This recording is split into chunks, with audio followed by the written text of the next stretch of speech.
I was half asleep when my phone lit up at 2 a.m., and those 9 words shattered everything I thought I knew about my family. I whispered to myself, rereading it, with my heart in my throat. Grab your sister and run. Don't trust your mother. I didn't think. I moved. Hoodie, sneakers, backpack instinct took over. Ivy was still sleeping when I covered her mouth and told her we had to leave. So I did. But what waited outside our window wasn't fear. It was proof that my father wasn't the only one awake.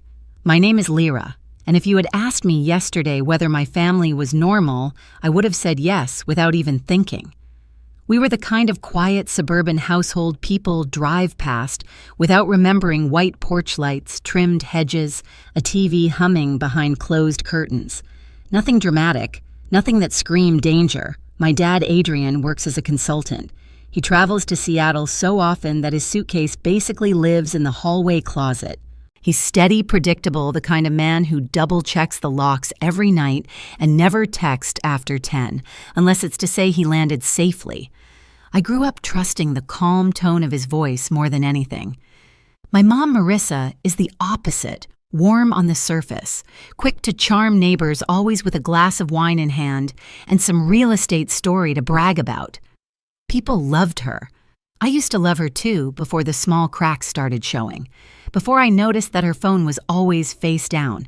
Her laptop always locked her smile a little too tight when Dad asked harmless questions. Then there's Ivy, my 12-year-old sister.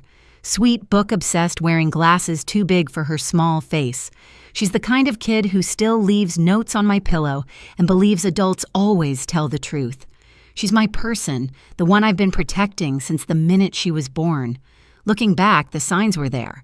The nights Mom disappeared for work dinners that didn't match her stories. The arguments behind closed doors I pretended not to hear. The way Dad's shoulders started holding tension he couldn't hide even when he tried to smile at us over breakfast. But at 17, you tell yourself families go through phases. You tell yourself you're imagining things. You tell yourself your mother, your own mother, would never be the kind of person you'd need to run from. The evening before everything collapsed, nothing felt unusual. Mom was downstairs watching some crime documentary, glass clinking every time she shifted on the couch. Ivy had fallen asleep before finishing her homework, her hair spilling across the pillow in a messy wave. I remember smoothing it back, thinking about my chemistry test the next morning, thinking about nothing urgent. Nothing dangerous. And then 2 a.m. A buzz, a light, a message that didn't belong in my life. I didn't know it then, but the moment I read Dad's warning, the version of our family I'd been carrying around in my head died instantly. The house I'd always felt safe in suddenly felt like a stage set with shadows hiding behind every familiar object. Even the silence felt different, thicker, like it was trying to warn me, too. When I crept out of my room, the floorboards moaned under my feet. Mom's glass clinked again downstairs. Ivy breathed softly behind her door. My heart pressed against my ribs like it was trying to break out. And in that fragile, trembling moment, one question swallowed every other thought in my mind. If Dad was telling the truth, what exactly was I still standing in the middle of? I must have read Dad's message 10 times, each word sinking heavier than the last. My father is not dramatic. He's not reckless. If he tells you to run, you run. But there was one line I couldn't swallow no matter how hard I tried. Don't trust your mother. Those 4 words hit harder than the command to flee, harder than the fear creeping up my spine. I stood there in the dark hallway, gripping my phone so tight my fingers hurt. Downstairs, I heard the TV change scenes, laughter from the crime show echoing faintly against the walls. Mom was awake. Mom was relaxed. Mom was normal, at least normal in the way she wanted us to see. I pressed my ear to Ivy's door. She was still asleep, breathing softly, unaware that everything we knew had just been cut open. I pushed the door gently, stepping inside with a care I'd never needed before. The room smelled like lavender lotion and the faint pages of her open book. I leaned over her, whispering her name. No reaction. Ivy sleeps like a stone. I touched her shoulder. Still nothing. Finally, I covered her mouth with my hand and shook her firmly. Her eyes shot open, wild with panic, until she saw it was me. Don't talk, I whispered. Dad texted, "We have to go." She blinked up at me, confused glasses still on the nightstand. "What?" "Why, I'll explain later. Right now, move." I grabbed the hoodie hanging on her chair and helped her pull it on over her pajamas. Her hands were shaking, but she didn't argue. Ivy trusts me. The way other kids trust fire alarms when I go off, she moves. I stuffed a few things into her backpack water bottle, a book her inhaler, then slung it over my shoulder along with my own.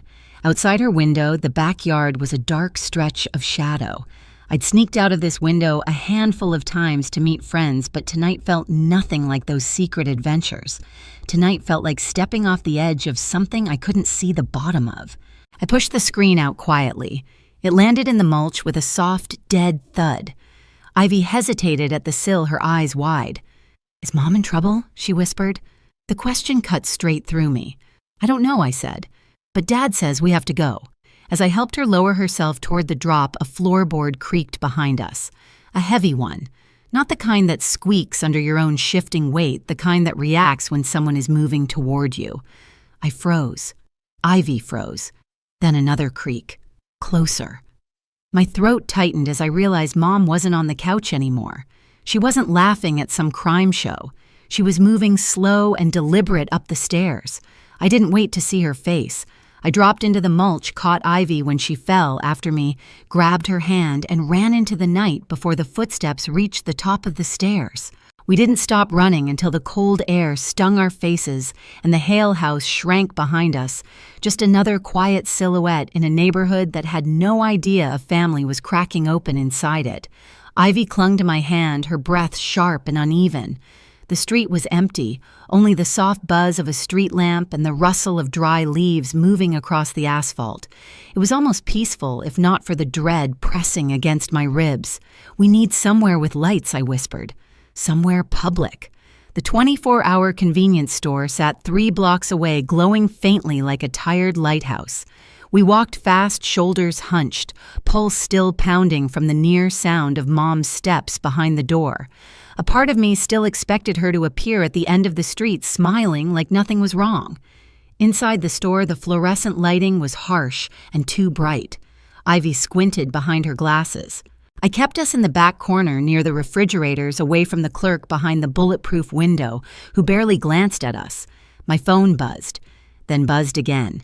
Then again, 5-6 messages in a row. I didn't want to look, but I had to. "Where are you, girls? I heard something upstairs. Why did you leave the house? Answer me now. This isn't funny." The calm tone from the first texts shifted quickly into something sharp. Ivy read over my shoulder, her face draining of color. "She sounds mad," she whispered. Mad wasn't the right word. She sounded exposed, like someone whose plan was unraveling faster than she could control. My phone rang. Mom's name lit up the screen. I didn't want to answer, but not answering felt even more dangerous. I tapped it and put it on speaker so Ivy could hear every word. "Lyra, honey." Her voice trembled convincingly, the kind of tremble that would fool any adult, much less a scared child. "Where are you?" "Why would you take your sister out in the middle of the night? You're scaring me." Her tone was soft, too soft, a softness with teeth. "Dad texted us," I said, keeping my voice steady. "He told us to leave the house. He said not to trust you."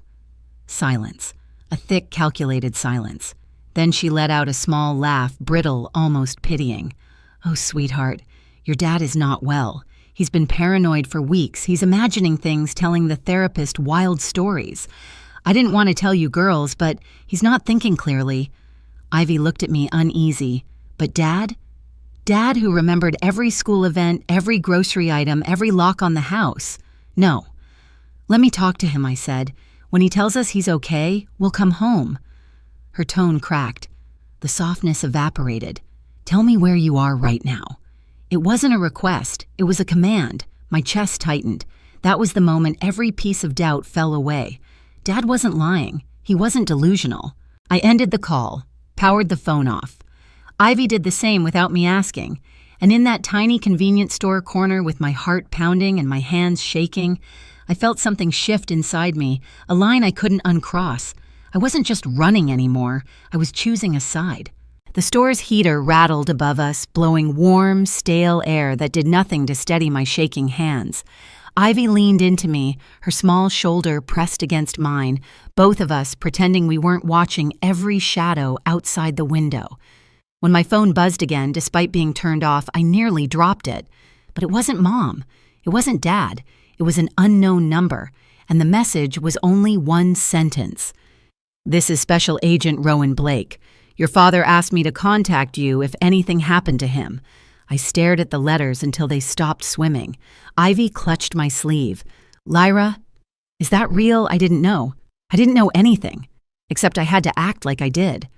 There was a payphone outside near the vending machine. I grabbed Ivy's hand and guided her toward the door, head low, eyes scanning the parking lot. The night air slapped my face when we stepped outside, but it grounded me. I dialed the number with stiff fingers. The call picked up on the second ring. "This is Agent Blake." "This is Lyra," I said. "My dad sent you." His voice changed instantly, tightening with urgency. "Where are you? Are you safe?"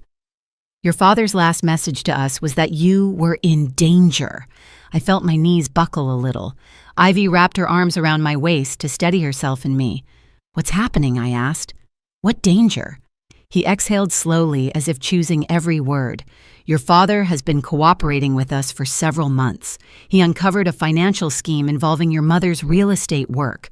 Significant money laundering, fraud, people very high up the chain. He was helping us gather evidence." I felt the ground tilt. My mom, she is involved, yes.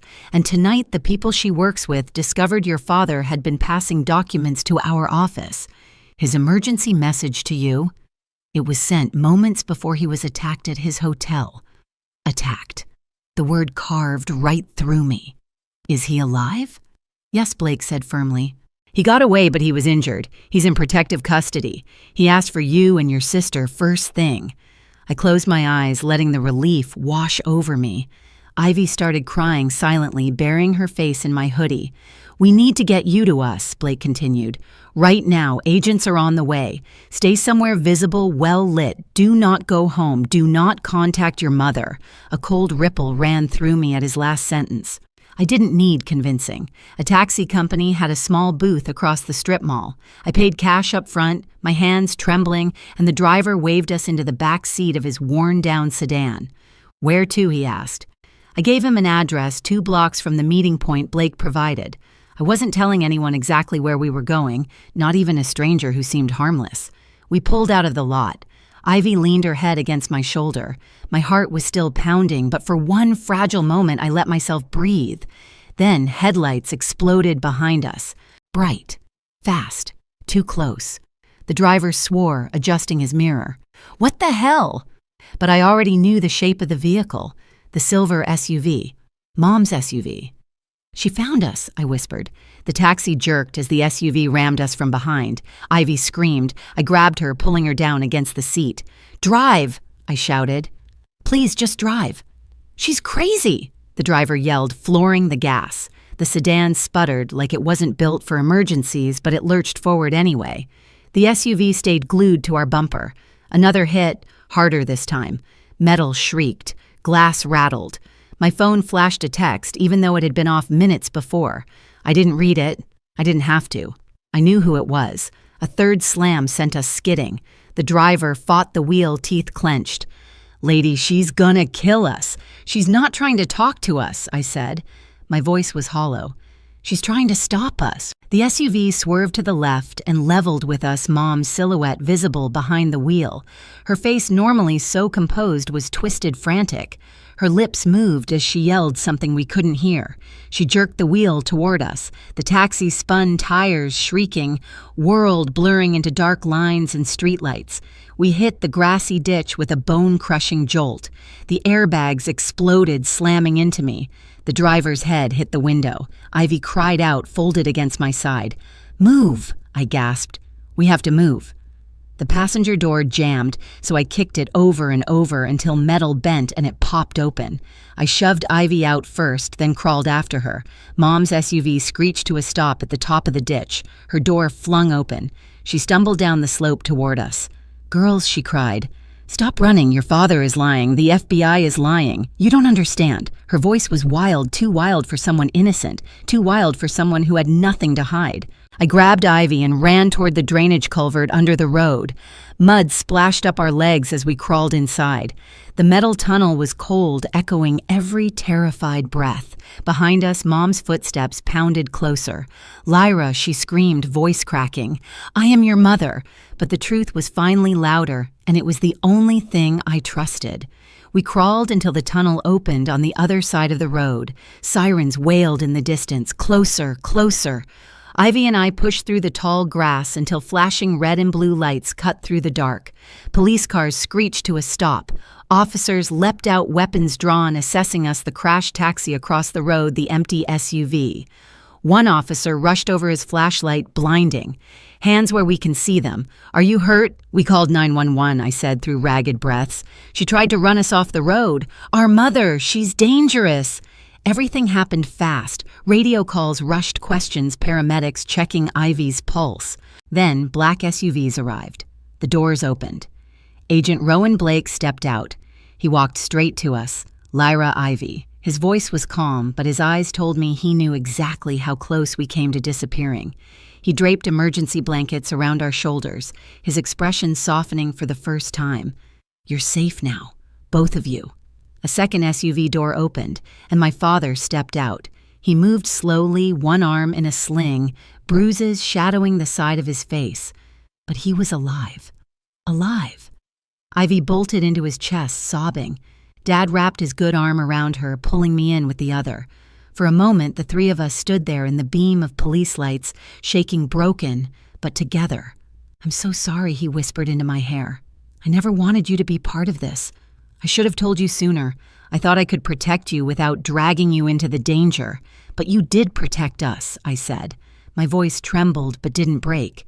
"You sent the message." His eyes filled with a grief deeper than anything I'd seen. That was the longest second of my life, typing that and praying you would see it. Agent Blake stepped closer. "Your mother fled the scene," he said quietly, "but we've alerted every patrol in the area. She won't get far." Dad exhaled heavy. She already went too far, and standing there cold, exhausted, covered in mud and fear, I realized something else. Those 12 words at 2 a.m. hadn't ruined my life. They had saved it. 8 months later, I sat in the back row of a courtroom, the air heavy with that sterile blend of paper coffee and cold ventilation. Ivy sat beside me, her feet not quite touching the floor, fingers twisting the edge of her sweater. Dad was in the witness chair, answering questions with a steadiness he had earned the hard way. The bruises were long gone, but the weight in his eyes wasn't. Marissa, our mother, sat across the room at the defense table, hands folded like she was posing for a portrait.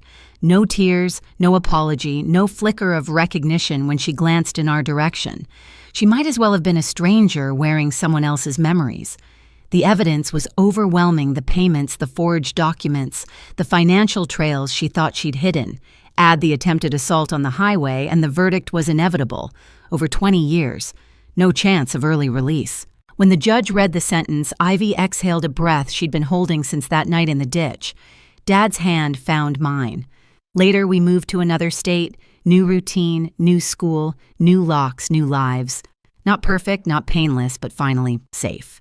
Some nights, I still hear the echo of that text, those 12 words that tore my world apart and stitched it back together in a different shape.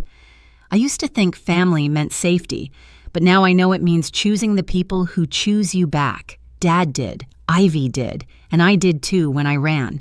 If my story reminds you of something you've lived through, share it in the comments so others know they're not alone. And subscribe, there's more to tell.